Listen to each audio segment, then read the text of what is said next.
Un matériau innovant, 19 jeunes designers, 8 créations originales. Quels projets seront retenus par le jury? Qui va relever le défi Polyal? Après plusieurs semaines de workshop, il est l'heure pour les élèves designers d'Annecy les Ateliers de présenter leurs projets devant le jury.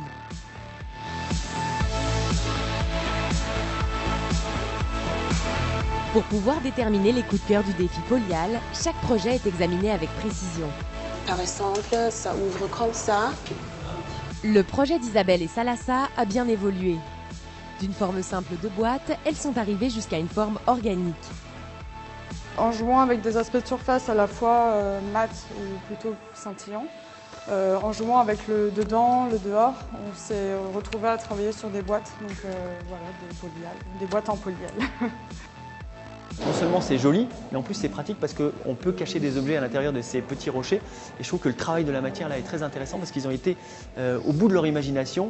Et je pense que c'est même pas fini, on peut encore imaginer plein de choses. Autre projet sur le même thème, les pots incassables. Victor et François ont travaillé à la fois sur l'aspect de surface du matériau et ses propriétés adaptées à l'usage du contenant.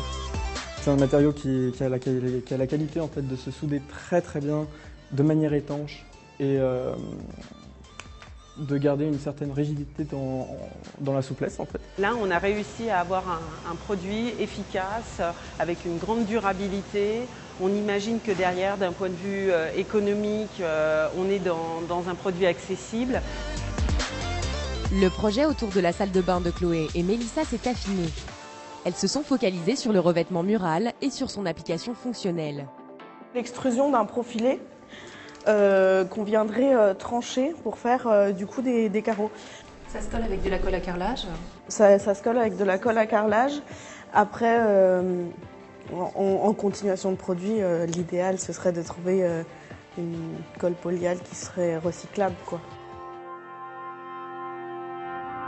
Pierre, Robin et Jérémy ont creusé une des pistes du triptyque d'objets initialement prévu. Ils ont approfondi leurs réflexions autour de la lumière. Nous allons vous présenter le projet Orage. Donc, il s'agit d'une paroi lumineuse entièrement réalisée en polyal. Ils ont bien rebondi pour pousser leurs produits. Très sincèrement, je ne m'attendais pas à ce qu'ils poussent aussi loin et je trouve ça génial. Les triplés de Pythagore de Luna et Valentin prennent la forme d'un mécano géant destiné à la micro-architecture. C'est intéressant comme matériau puisqu'il présente des qualités structurelles assez probantes, notamment sur les tasseaux, sur les poutres, sur les poutrelles et sur les profilés. Vous pouvez en dire un petit peu plus sur en quoi le polyal est intéressant par rapport justement à ces systèmes-là, disques, par rapport à, je sais pas, du bois ou une matière alternative qu'on aurait pu utiliser? C'est un matériau qui est imputrescible. C'est un matériau aussi qui est assez robuste, aussi comparativement par rapport à un kit en aluminium comme il en existe, ce sera moins cher. Simon et Anna ont approfondi l'idée de la chaussure au travers d'une semelle multicouche. En fraisant la matière, on arrive à avoir une vraie flexibilité dans les deux sens. On a donc dirigé nos recherches sur une semelle multicouche qui serait capable d'allier les propriétés techniques et formelles du polyal avec d'autres matériaux. Louise, Emma et Florent ont exploité leur découverte autour des propriétés acoustiques du polyal en se concentrant sur des carénages d'enceintes d'extérieur. La plupart du temps, les enceintes d'extérieur du moins sont réalisées en plastique, qui est un matériau cassant et qui est effectivement qui n'a pas forcément des propriétés acoustiques très intéressantes. C'est ce qui nous a amené à nous intéresser au polyal.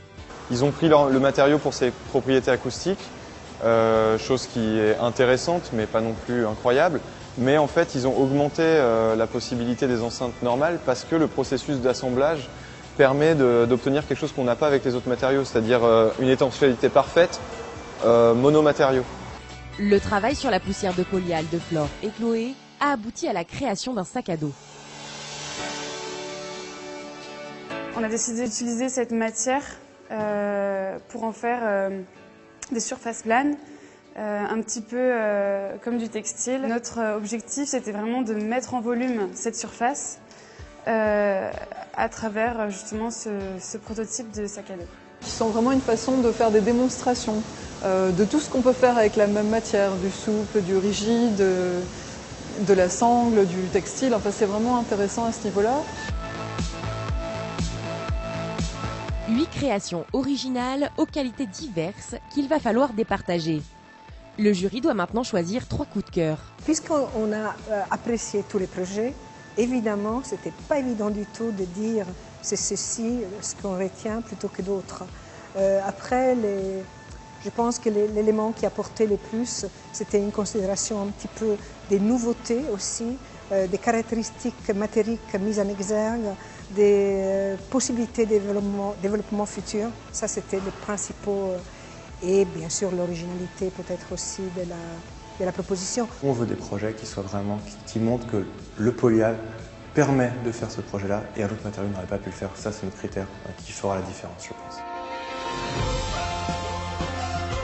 Quels élèves designers vont continuer à développer leurs projets? Découvrez les créations retenues pour la dernière étape du défi polyal. Les triplés de Pythagore, de Luna et Valentin. Les pots incassables et les polyboîtes sont sélectionnés pour un projet commun.